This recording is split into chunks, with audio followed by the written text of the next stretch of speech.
What's up, everybody, and welcome in to another edition of the Sit Down. As always, if you enjoy this video, please make sure you hit that like button and let me know what you think of today's discussion in the comment section below. If you're new around here, you just haven't done it yet, or living under a rock and seeing this video for the first time, I don't know what you're waiting for. Hit that subscribe button below now so you never miss another sit down video. If you're listening to us currently on iTunes or Spotify, welcome in as well. Please leave us a detailed review and a 5-star rating. What's up, everybody, and welcome in to another edition of the Sit Down. I am your host, Jeff Nadu. We have another great show planned for you today. As always, before we delve into that, make sure you check out our presenting sponsor, Profit X. If you're looking for a great legal and good place to bet, check out Profit X. The link to sign up and deposit is in the pinned comment. If you're on iTunes, Spotify, and you want to download the app, just use my promo code, Jeff Nadu. Get some of the best odds in the business right now. Bet on football, basketball, baseball, hockey, whatever you want, 24 hours a day, 365 days a year. Profit X, the best odds in the business, are back right now. Go click the link in the pinned comment and get your account today. Today, ladies and gentlemen, let's delve into another organized crime topic. Before we do that, I do want to remind everybody, make sure you check out some of my latest episodes here on the channel, including many deep dives into recent major gambling cases involving not only the mob, but players from the NBA and other sports, as well as an eye-popping interview last week with a person called Eon Williams, where we talked about prison, his time inside, Joey Molino, and all sorts of other things. Check that out now on the channel. Today, we're going to delve into yet another indictment involving a member of the mob and his extended family, this time for the mob's bread and butter, gambling. And we're going to talk about an intricate group, a family, a blood family, who have been bookmakers for generations. And the goal is to pass that down to generations in the future. Let's delve into a recent indictment that, to be quite honest, is literally a plot straight out of The Sopranos. In fact, we'll discuss that. When you look at the show, when you look at this indictment, there are major parallels. In fact, at multiple times in The Sopranos, which is based in New Jersey, there were references to Rutgers University and young associates, sons of the mobsters in the show, where they talk about bookmaking operations out at Rutgers. Little Jackie put him onto it, remember? Or Carlo's son, who had a bookmaking operation at Rutgers. This indictment is quite similar. Let's delve into it next on the sit down.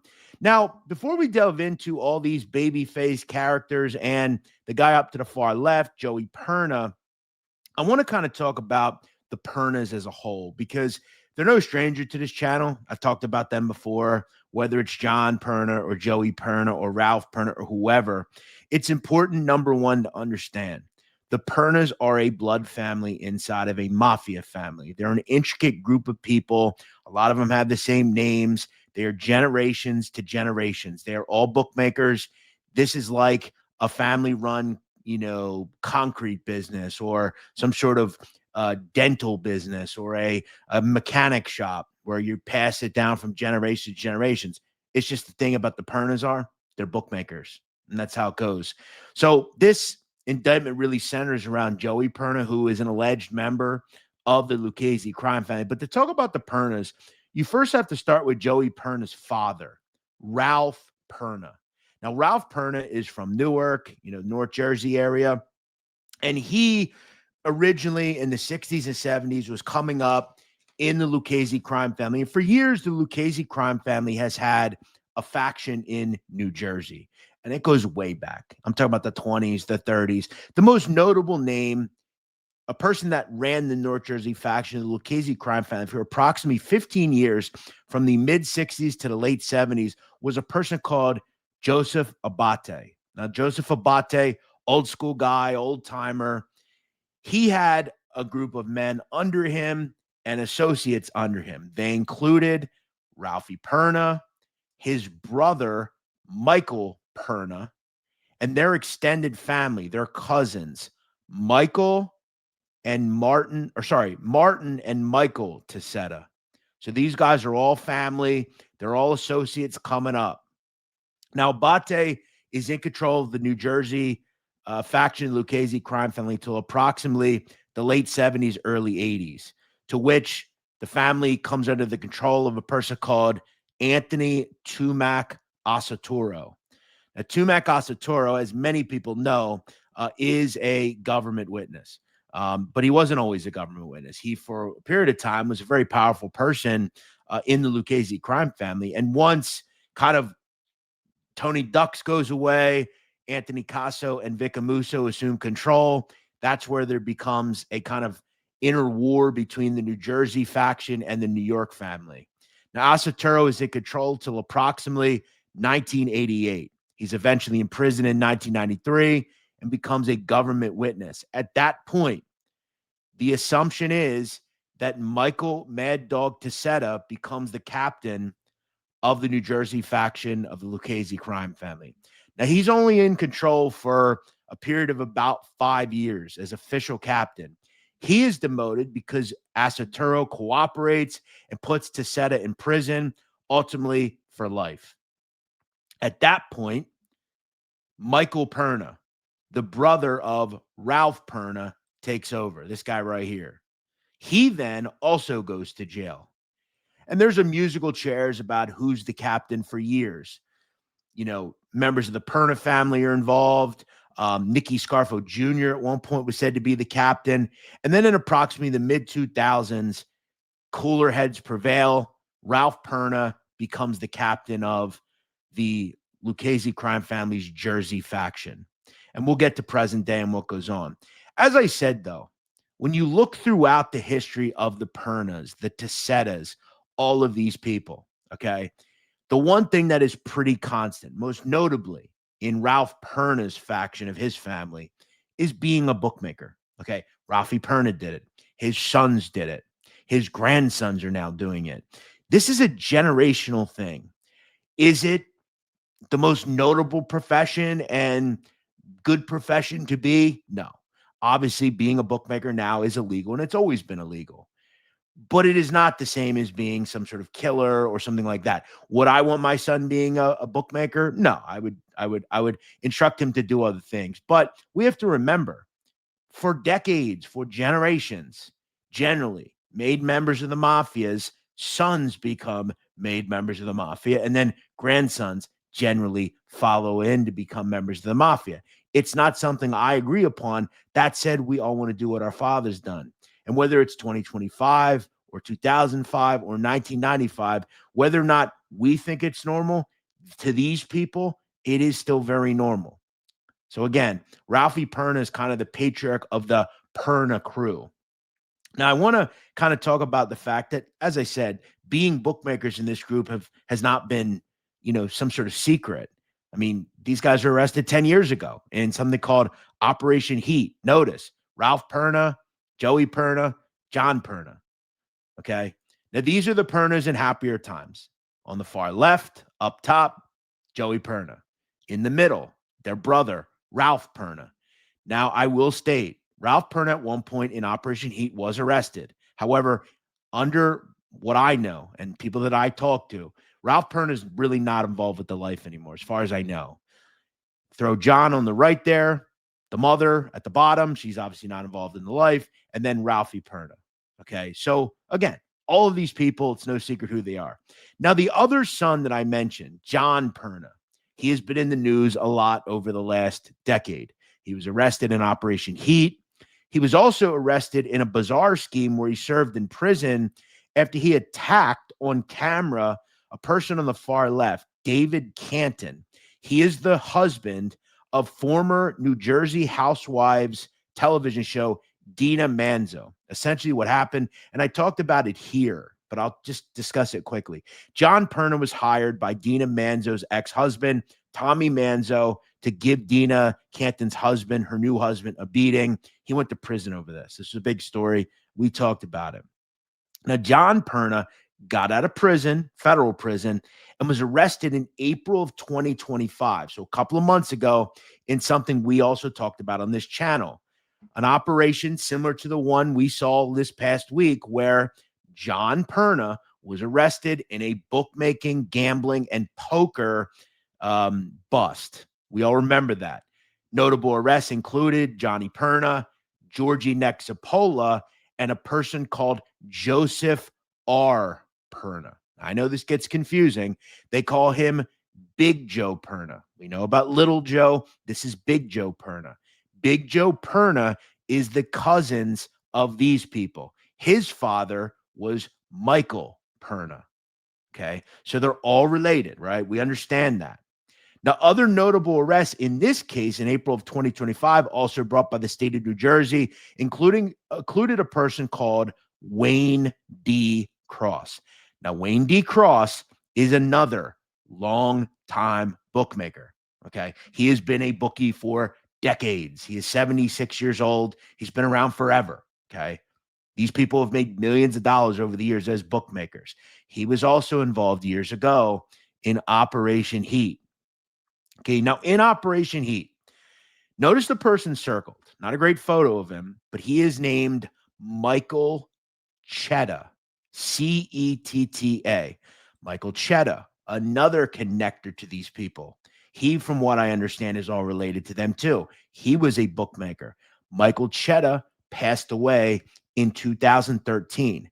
However, when you look at this most recent indictment this past week, notice this name popped up. A wrestler from Rutgers University called Michael Chetta Jr. Now, Michael Chetta Jr. last wrestled in 24-25. He was an academic all Big Ten selection at 149 pounds. Okay. So he was a student at Rutgers. But notice all the interplay here. All of these people, most of them sons, grandsons.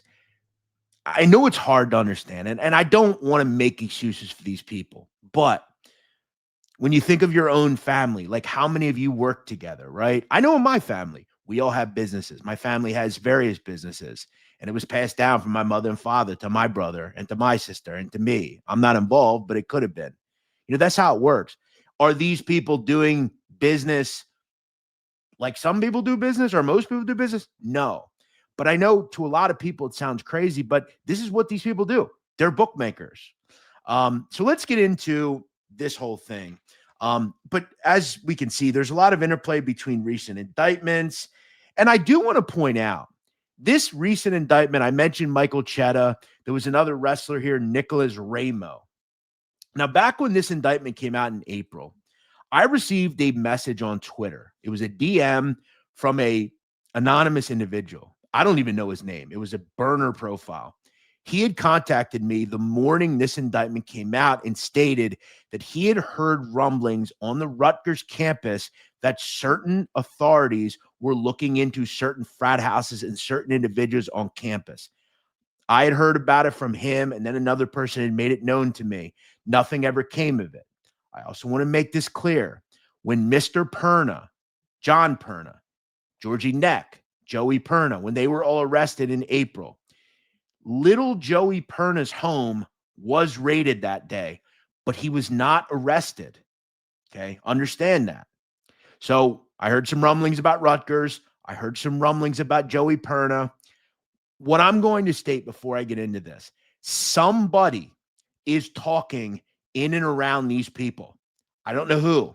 I have an idea of who.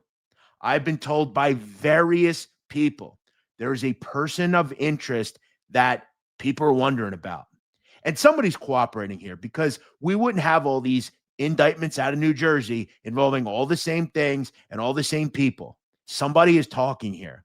I know who it is. I believe I know who it is.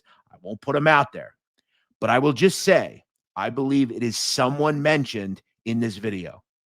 I'm not going to say who, but it's someone in this video. And I'm wondering when that will come out because these don't just pop up. I know these guys are all longtime bookmakers, but I have to wonder.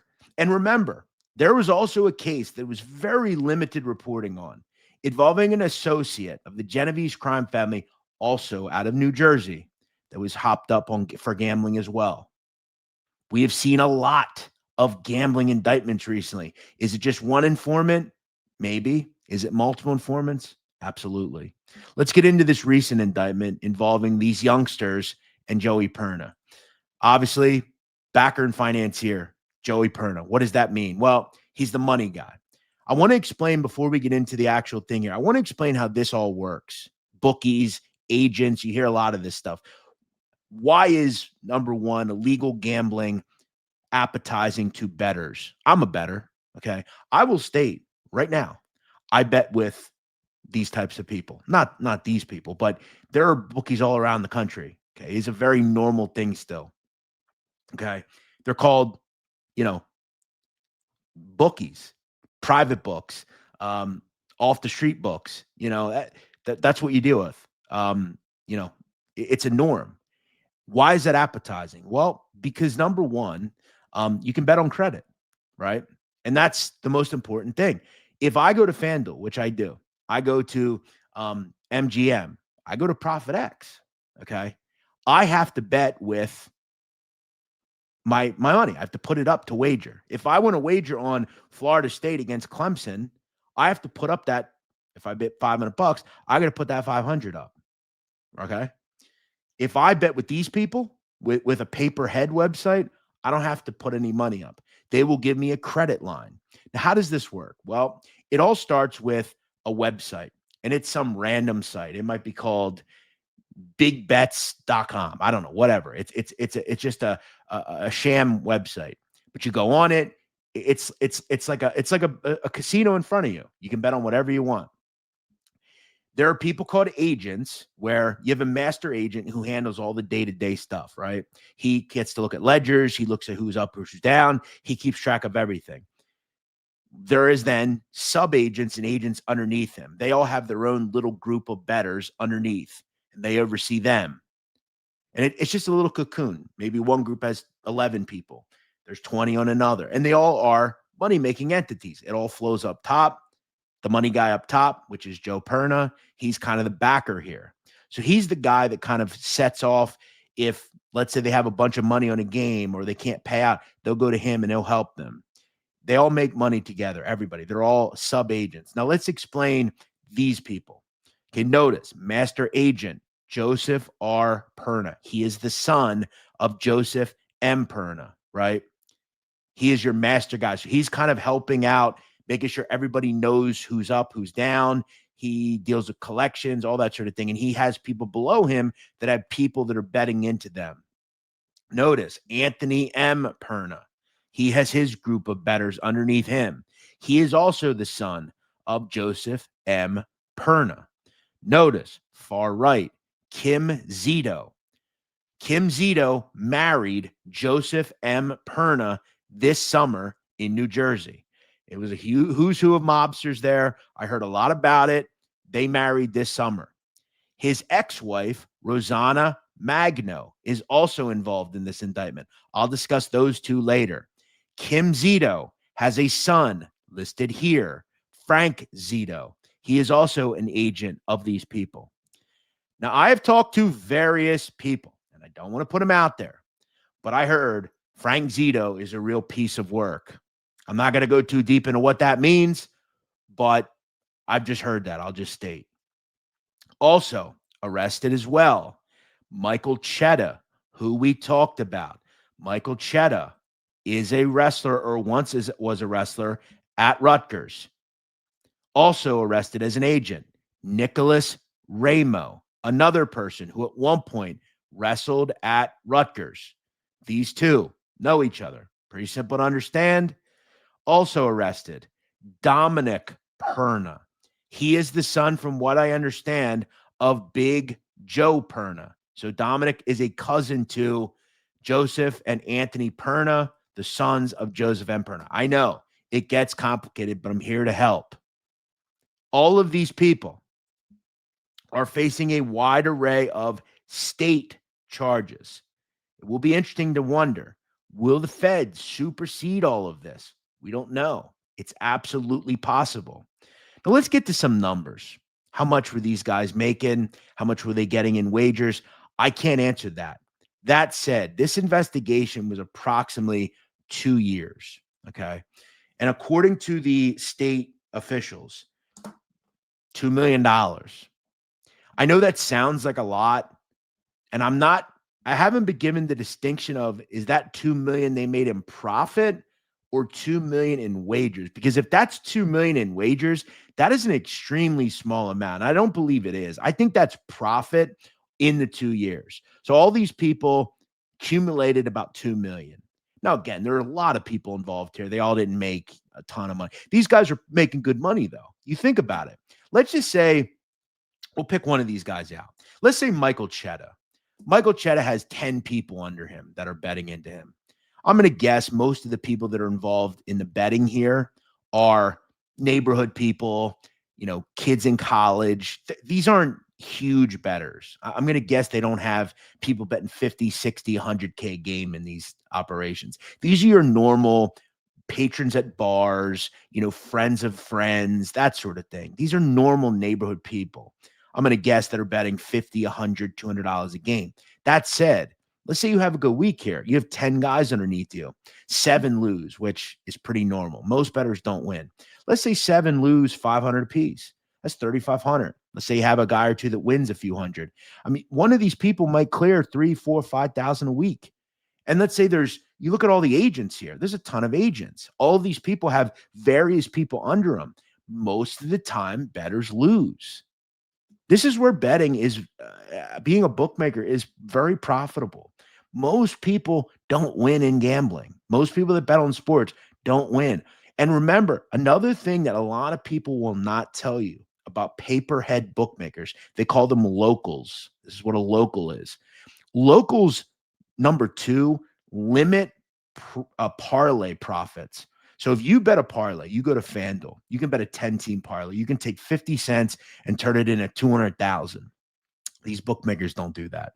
They're going to limit what you can bet, right? There's a real short leash. The most they're going to allow you to bet 3, 4-team parlay. They're going to give you a max wager on that, $100, $200. Most locals are never going to be exposed to those type of things. You can't bet certain things. They'll cut like, let's say they see you're good at betting baseball. A good agent knows everything. A good agent knows every bettor or has an idea of, and what these sub agents do is they have a good view and fix on what people are good at. So I'll tell you right now, if I'm a bookmaker and I see one of my people, he's really good at college basketball, I'm going to limit him. I'm going to not offer certain things. I'm here to make money. And he's going to just deal with it because I make the rules, not him. I'm only going to give him a certain credit line. I'm going to limit exposure. I'm going to push exposure on one side to other bookmakers. Like, this is all very important to know. And what Joey Perna is doing is he's teaching his kids how to be bookmakers. I'm not saying it's what I would want my son to do, but again, it's a generational thing. So again, there's a lot of money here. My guess is 2 million in wagers. I believe it's 2 million in profit in the 2 years. 2 million in wagers is not much. I mean, I know people that I speak to multiple times a day that I know a kid, he's in his early 20s. I mean, he bets hundreds of thousands of dollars a week. Now he doesn't profit that, but volume goes quick. I mean, especially if you're betting a lot. You have people that bet 100 games on a Saturday. You're betting $50 a piece. I mean, it adds up, 2 million in wagers over 2 years. I mean, just think about this. I mean, there was a Gambino family bust last year. I mean, you had, I think, $23 million in wagers over a 6-month period. That's a lot. And that's a huge operation. This, to me, again, more neighborhood people. I'm sure these guys are doing quite well. So what are the charges here? Well, most of the defendants in this case were hit with racketeering, a state charge in the first degree, conspiracy in the second degree, promoting gambling in the third degree, money laundering. Now, I noted that 2 women were arrested here. Kim Zito, the wife, the newlywed wife of Joey Perna, she was hit with charges of money laundering. Also, Rosanna Magno, she was hit with some sort of obstruction, hindering, as far as like she was destroying gambling records, I believe. Now, remember, she is the mother of Joseph R. and Anthony M., I believe, as far as I know. So again, a real family affair here. But remember, when it really comes down to it, every defendant in this case will plea. Every defendant in this case will not go to jail for the most part. These are very, and I know they're going to try to sell it to you. The media does this. This is why the media coverage of this is laughable. The media coverage is this is this and this is that. At the end of the day, most of these people will plead. In fact, all of them will plead. None of them will go to jail. If they do, it's for an extremely short period of time in some summer camp in New Jersey. These are people that are not going upstate. They're not going down for 5 or 10 years. You're going to have some people that'll flip. You have one of the two of these kids that'll say, I don't want to go to jail, and I'll just tell them someone else did it. Nothing will happen. Most of these people will never have to move. These are not hardened criminals or gangsters. The one person that will likely go to jail over this is Joey Perna. Joey Perna is a felon. Joey Perna has been to federal prison. Joey Perna is a longtime member of the mafia. That's just the truth. It's not my word. It's the federal government's word. He is a long-standing member of the mob. He is a long-standing bookmaker. And these are the types of things that happen when you decide to go into this line of work. People in the state governments, federal governments don't like to see people for repeat times. They don't like a repeat offender, if you will. That said, to me, if you're asking me, is this a serious case? No. This is a pretty limited case. In fact, if I were a lawyer, I would tell all these people, just plead. I mean, nothing's going to happen really. No one in society is like upset at you over this. Nobody cares. You're not bad people. Would I tell you to continue with this type of business? You're going to have to do what you want to do. I will tell you, it's a very lucrative business. If you know, you know. But in terms of like, are these people that are dangerous? No, none of them are. No one on this photo here is dangerous. No one. There's no violence in this case. None of these defendants beat someone with a pipe or lit something on fire. It's nothing bad here. In fact, some of these people don't even live in New Jersey.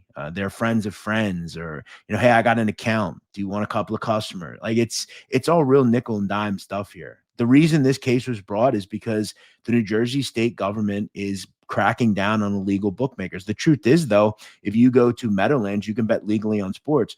The thing is, they want all that action. They don't want this going to local people.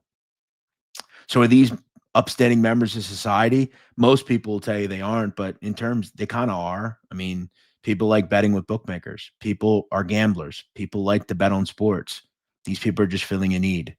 They're not killing people. And if you're going to have a problem with them, you should probably have a problem with legalized sports betting too, because they're a whole lot more predatory than these people. That's just the truth of the matter. This isn't Goodfellas. Look, do some of these people engage in hurting people? Yeah, higher end people. Could some of these people become that? Yes. But I will end it with this. And I will laugh at this person because this video is absolutely pathetic.